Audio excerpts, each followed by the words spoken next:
প্ৰথমতে আল্লাহ তাআলাৰ শুকৰিয়া আদায় কৰিম আলহামদুলিল্লাহ। তাৰপিছত কথাটো হৈছে ৰাইজক ধন্যবাদ জ্ঞাপন কৰিম। তাৰ লগে লগে ৰাইজে যিসকল ৱাৰ্ড সদস্যসকলক জিকাইছে তেওঁলোককো ধন্যবাদ জ্ঞাপন কৰিম যে আজি উন্নয়নৰ স্বাৰ্থৰ খাতিৰত আৰু আমাৰ মানে ৰাইজৰ বিভিন্ন ধৰণৰ সুখ সুবিধাৰ কাৰণে আজি প্ৰতিখন পঞ্চায়তত আমাৰ সন্মানীয় দলগাঁও সমষ্টিৰ বিধায়ক মজিবুৰ ৰহমান চাহাবৰ নেতৃত্বত যি পঞ্চায়ত সমিতিসমূহ মানে বনাব পৰা গৈছে, মই ভাবোঁ এইটো এটা খুব সুখৰ বিষয়, আনন্দৰ বিষয়।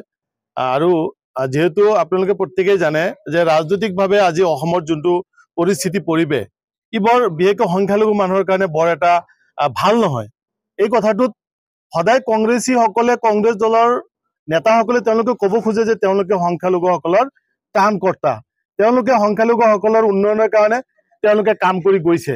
কিন্তু বিগত তেওঁলোকৰ যিমান কাৰ্যকাল গৈছে, যিমান কেইটা তেওঁলোকৰ শাসনকাল গৈছে, মুখ্যমন্ত্ৰী প্ৰধানমন্ত্ৰী গৈছে, আপোনালোকে যদি ইতিহাস পাহৰি নাযায়, যদি ইতিহাস যদি আপোনালোকে চায়, আপোনালোকে চাব পাৰিব প্ৰত্যেকটো ক্ষেত্ৰত কংগ্ৰেছ চৰকাৰ থকা দিনতেই আটাইতকৈ আমাৰ এই জাতিটোৰ আটাইতকৈ বেছি দুখ লগা কামবিলাক হৈ গৈছে।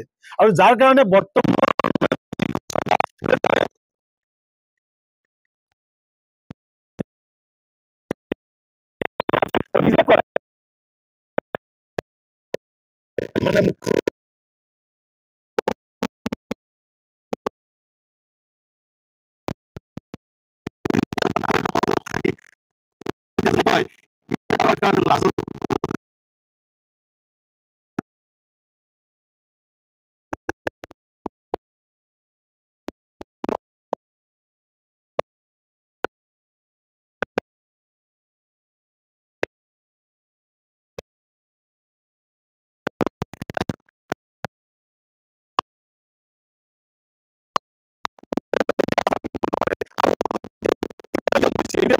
মাত্ৰ পঞ্চায়তৰ প্ৰেচিডেণ্ট ৱাৰ্ড মেম্বাৰ হোৱাৰ কাৰণে জন্ম হোৱা নাই।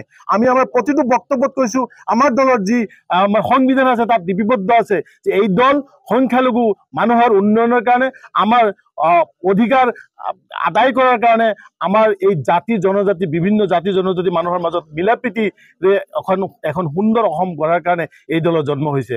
আপোনালোকে কিছুদিনৰ পৰা আৰম্ভ কৰি বৰ্তমান তাৰিখলৈকে যিবিলাক চলি আছে, আজি যদি কংগ্ৰেছ চৰকাৰৰ দিনত তেওঁলোকে এই কামবিলাক কৰি থৈ গ'লে হয়, মাটিৰ পাট্টা দিলে হয়, ডিটেনশ্যন কেম্প নবনাই ডি ভোটাৰ উঠোৱাৰ কাৰণে যদি এছেম্বলিত তেওঁলোকে মাত্ৰ 10 মিনিটৰ এটা প্ৰস্তাৱ ল'লে হয়, তেতিয়াহ'লে আজি আমাৰ মানুহবিলাকক হকে বিহকে বাংলাদেশী নামত বিজেপি চৰকাৰে বিদেশীত মানে সজাই বাংলাদেশত ইমান কষ্টৰে তেওঁলোকে ঠেলি দিব নোৱাৰিলে হয়। যিকে নহওক আজি সঁচাকৈ আমি আনন্দিত হৈছোঁ যে আমাৰ চামটিলা আমাৰ নতুনকৈ সভানেত্ৰী হৈছে আমাৰ জহিৰুল ইছলাম চাহাবৰ ঘৈণীয়েক নৈমুন আলিম, তেখেতক মই আন্তৰিক শুভেচ্ছা জ্ঞাপন কৰিছোঁ। তাৰ লগতে আমাৰ 10জন ৱাৰ্ড সদস্যকো ধন্যবাদ জ্ঞাপন কৰিছোঁ যে আপোনালোকে এটা সুস্থিৰ সিদ্ধান্ত লৈছে যে এই চামটিলা গাঁও পঞ্চায়তৰ উন্নয়নৰ কাৰণে আমাৰ জহিৰুল ইছলামৰ মিছেছ নৈমুন আলিম তেখেত আগতেও সভানেত্ৰী আছিল আৰু আপোনালোকক নিশ্চয় ভাল কাম কৰিছে। মই ভাবোঁ যে এইবাৰ আৰু ভালকৈ কাম কৰিব লাগিব। ৰাইজৰ যিহেতু আপোনাৰ ওপৰত আস্থা আৰু বিশ্বাস ৰাখিছে, তেখেতে আৰু ভালকৈ কাম কৰিব।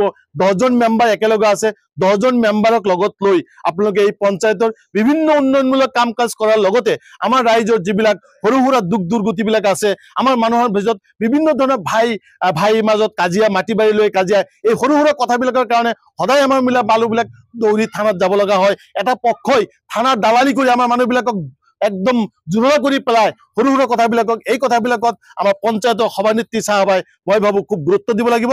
পঞ্চায়ত সমিতিৰ এটা বিৰাট গুৰু দায়িত্ব আছে যে আমাৰ গাঁও অঞ্চলত যিবিলাক সৰু সুৰা কেছ, এই কেছবিলাক আমাৰ পঞ্চায়তে সমাধান কৰিব লাগিব। মানৱৰ স্বাৰ্থত হযৰত মৌলানা বদৰুদ্দিন আজমল চাহাবৰ যি নীতি, যি আদৰ্শ, এই দলৰ যি নীতি আদৰ্শ, আমাৰ বিধায়ক মজিবুৰ ৰহমান চাহাবৰ যি নীতি আদৰ্শ, তাৰ প্ৰতি যেনেকৈ মানুহে আকৃষ্ট হৈ আজি আপোনালোকক ইয়াত সভাপতি বনাইছে, মই ভাবোঁ আমাৰ দলৰ যি উদ্দেশ্য লক্ষ্য সেইবিলাক আগুৱাই লৈ যাব, ভাল কাম কৰিব। আৰু মজিবুৰ ৰহমান চাহাবৰ নেতৃত্বত আপোনালোকে ভাল কাম কৰিব বুলি মই আশা ৰাখি আপোনালোকক পুনৰবাৰ আন্তৰিক শুভেচ্ছা জ্ঞাপন কৰিছোঁ। আমাৰ ৰাইজক আন্তৰিক ধন্যবাদ জ্ঞাপন কৰিছোঁ। আমাৰ ৱাৰ্ড সদস্যসকলক আন্তৰিক ধন্যবাদ জ্ঞাপন কৰিছোঁ। ধন্যবাদ। প্ৰাইড নিউজ 24, সত্যৰ দিশত এখোজ।